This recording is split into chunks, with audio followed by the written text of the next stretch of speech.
This is Taylor Talks Movies, and I'm Taylor. Once again, gonna be doing something a tiny bit different. This is my boyfriend, Billy. Hello. And we're gonna argue on camera. We've had this argument many times, and I decided to film it this time. So today we are going to be talking about which Lord of the Rings movie is the best. He will be defending Return of the King, and I will be defending The Fellowship of the Ring. So, you ready? Sure. Alright, Alright, well, you go first. okay, well, as you said, my favorite film is The Return of the King. It's the third one. And, I don't know, like, what I like about it is, like, the scale of it all is really cool, because you've got, you know, Frodo and Sam through their journeys, like, into Mordor and all that. And then you have, you know, Gandalf and Aragorn and Legolas and their whole crew, you know, finishing up the Rohan little subplot line, and then making their way towards Gondor. And then you've got Aragorn's, like, the resolution of his quest to become the king that he's reluctant to be, with a little slap on the behind from Elrond to get it done. And just, like, it's a lot of big picture stuff all coming together, and, you know, finally, like, hitting that, like, last act of the whole entire, you know, show here. And plus, all the battles were really cool, because I saw these movies whenever I was ages 7 to 10, so all those fights on screen were really cool, and that's what made me like this movie whenever I was younger. But now that I'm older, like I said, I like the big picture. It's a bunch of moving parts all coming together in this one nice, like, succinct, like, point. And also, like, I hate endings, but I love, like, resolution. So this... And they resolved everything they could possibly resolve with that, like, 13 endings. Okay, that they had. okay. They needed to do that because they could... I felt like they could have done it quicker. How? How could they have done it quicker? I don't know. There were some plot lines I didn't need, like, Rosie and Sam, like, they could have combined that. But they introduced that at the first movie. But they could have combined it with them sailing off into the west. Rosie and her kids could have been there. That would have resolved two in one. I like how the last... And how they, like, fade out with everyone. Okay, I'm sorry I interrupted you. But, like, every, like, conclusion that they have, like, fades out. Like, you think it's going to be the end of the movie, and they're like, no, wait, there's more. Okay, I can agree with you on that one. Maybe the editing should have been a bit better. The transitions could have been a bit better. Mm-hmm. The fade to blacks and then fade back in. I could see how that could be kind of like a fake out. But that being said, like that ending scene with Sam and Rosie, and, like, he's like, what did he say? He's like, Mr. Frodo, he's like, I'm back, or I'm home, and then like, it shuts the Hobbit door. Like, that's such a good way to end, because it's like, boom, and they're all home, done, ready to start their lives. And it's amazing. And they cut out part of the last book. There's supposed to be a whole scouring of the Shire, where, you know, they cut all that out. And I feel like that's for the benefit, because that would have been... Yeah, that would have been way longer. Plus, I mean, they kind of did it in a flashback. Yeah. When they were talking to Galadriel in the Twin Towers, or was that in Fellowship? That was in Fellowship.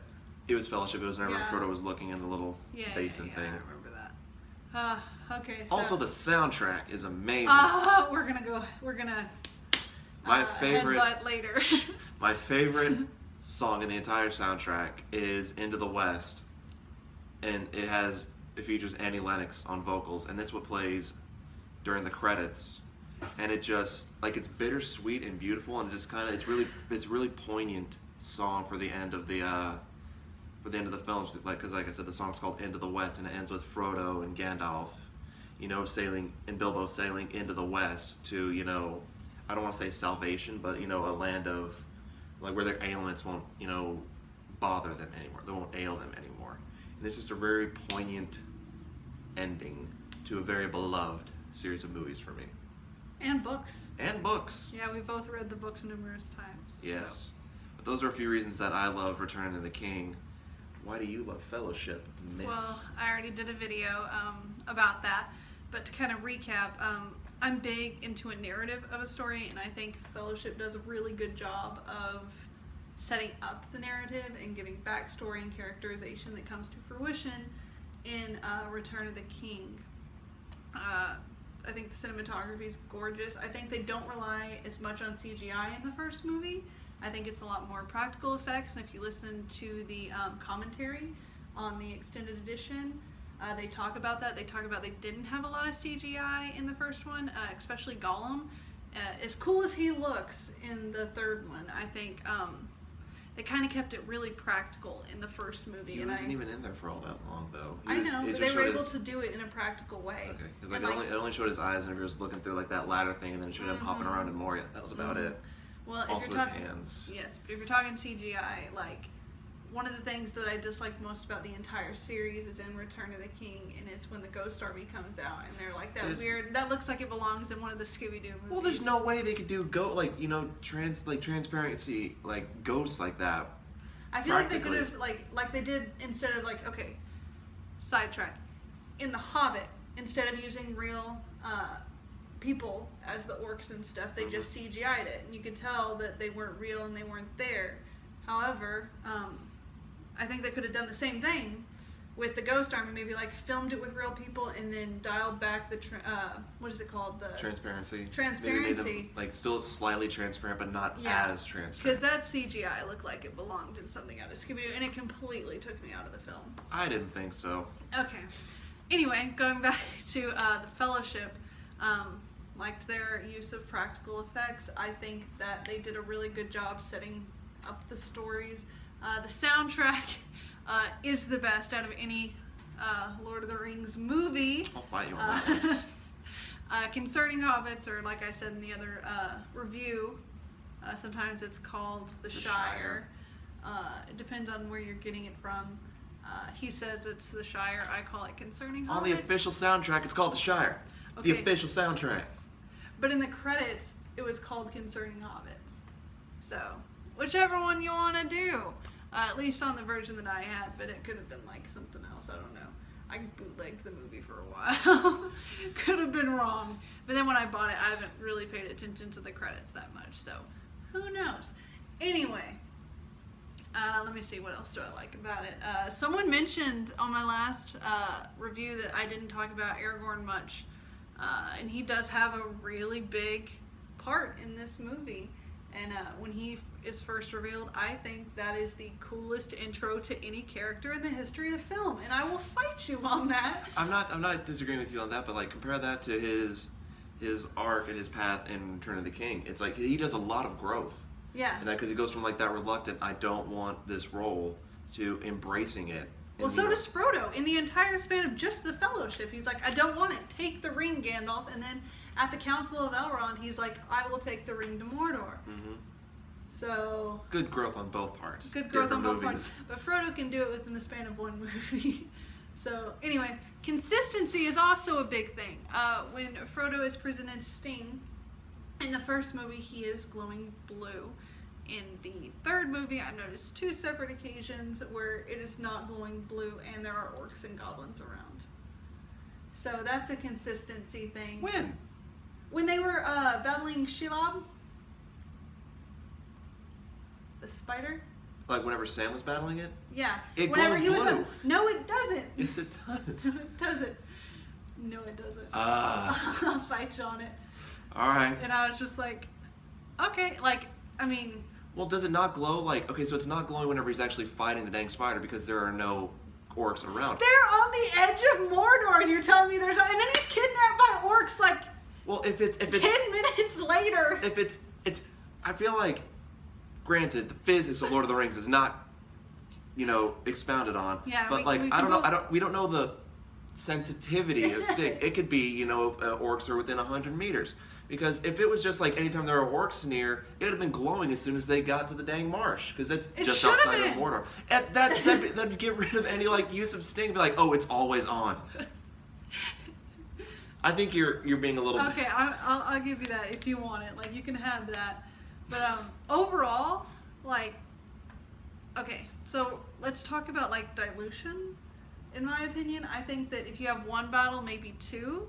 In a movie, it gives those battles some weight, and you really care about it, and it's easy to follow. Mm-hmm. But in Return of the King, I love Return of the King. Don't have this making me think that I don't love Return of the King. Oh no, it's just that but you in think argument, it's your least favorite. Yeah, Fellowship, it has only a few good fight scenes, and you can follow them very well. But in Return of the King, it's just armies, and there's so many battles. It's really Well, hard to keep track. Okay, so what all battles are there in Return of the King? There's a little. I'm trying to skirmish- separate it between the two towers and Return of the Okay, King. so so it starts out. There's the little skirmish at Osgiliath. That's Yeah. like 10 minutes, not even that. Easy Yeah. to follow. Boom. Faramir's forces Yeah. lose. They retreat. Then there's Pelennor Fields, which takes up a good chunk of the Gondor arc of that movie. That's true. And then there's the battle at the Black Gate. So that's like 2.5 battles. But those battles take up like a majority of the movie. And isn't Return of the King where Legolas like skateboards down the staircase? Helm's Deep, 2 towers in battle. Okay. I apologize. I was wrong on that one. Is it in Return of the King where he rides an elephant, like he scales an elephant in like 2 seconds? Now, I'm not saying Legolas isn't cool, but there's a couple of times Peter Jackson kind of like exaggerated his abilities. I kind of agree with that. That was a bit Yeah. silly. But that being said, leads to one of the funnier lines in the film. That still only counts as Just one. That was good. Yeah, That and was I don't, funny. I agree it was a little bit far-fetched, but that being said, Legolas is a badass. yeah. Language. There are children, and our mothers both watch this. Stop it. Anyway, Fine. continuing, Fellowship of the Ring. There's so many subtle things that you only get like later. Like in the Council of Elrond, they're building the relationship between Gimli and Legolas pretty well. Mhm. And I was watching this with one of the children that I babysat. I talked about him in the last review, and he was talking about like he didn't catch up. Like he didn't catch on that those two didn't like each other. I had to tell him. I was like, now notice, these two don't like each other. He's like, why not? And I was like, well, elves and dwarves, they don't mix. get along. And that's something, even my first time watching it, I just thought they were both like, because even Boromir doesn't seem that friendly. I thought they were all just real cranky. But after, Well, they had been riding for days on Yeah. days on days, so. after like, the 20th, no, I'm kidding, it happened after like the second time, but maybe like, now that I've watched a lot, I appreciate those subtle things that they did in Fellowship of the Ring. Besides that, I think that I know the budget was a lot smaller for Mhm. Fellowship, so they were forced to kind of make do. I think by Return of the King, they had so much freedom. Sometimes, like, you know what I'm saying? It's kind of like when a director, when you have like several big films, people are like, okay, you can do whatever you want, and sometimes that can be a bad thing, and it kind of gets too big for the scope of the movie. Hold on. No. My cat was playing with the camera. This is Motley. Y'all haven't met her. She's actually my cat. Billy got her for me. She's my favorite thing in the world, but she doesn't like to be held very much, so I don't know how long she'll stay here. Anyway. But that being said, are you saying that like Return of the King is too big? Yes. In what Like ways? I'm saying, like, I feel like it's too much movie. You know? A like- Lord of the Rings movie is too much movie. No, I mean, we both, like I said, watched the extended editions multiple times.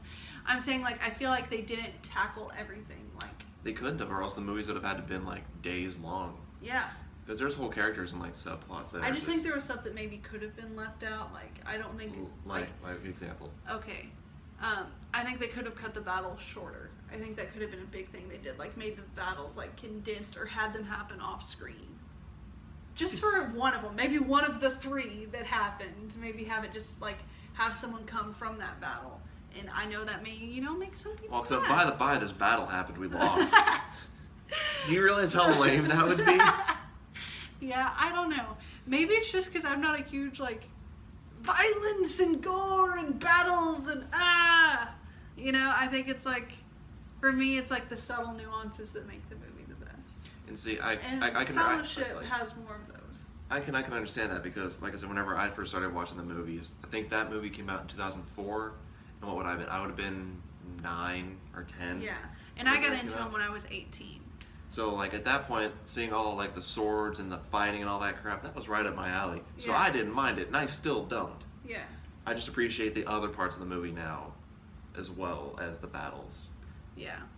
And like we said, we both love all the movies.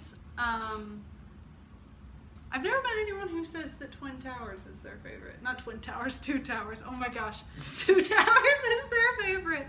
I've never met anyone, so if you like Two Towers. It's very much a middle movie. Yeah.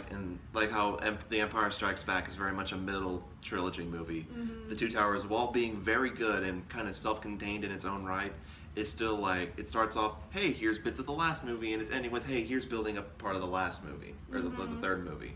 So while it is kind of self-contained, it is kind of just like middle ground going from A to B. I think that could be said for the second Harry Potter movie as well. Of course, there's like 5 middle parts of I know, those. but if you think about the Harry Potter movies, it's like big beginning, meh, big middle with like the Order of the Phoenix, Prisoner of Azkaban, and then it's like big ending. That's a separate conversation. Yeah. This is what Okay. it is.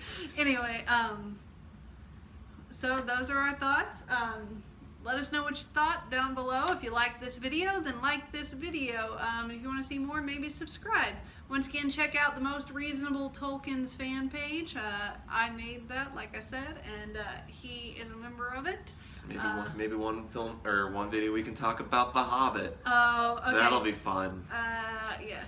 I love the Hobbit movies, guys. Different video, Taylor. Different video. Okay. Wrap it up. Okay. Anyway, I just want to put that out there. I feel like I just like let out a big secret about myself. I don't tell a lot of people that, especially Tolkien fans, but I love the Hobbit movies. Well, we'll talk about the Hobbit movies in a different video. All right. All right. Bye, guys, and see you later. Thank you.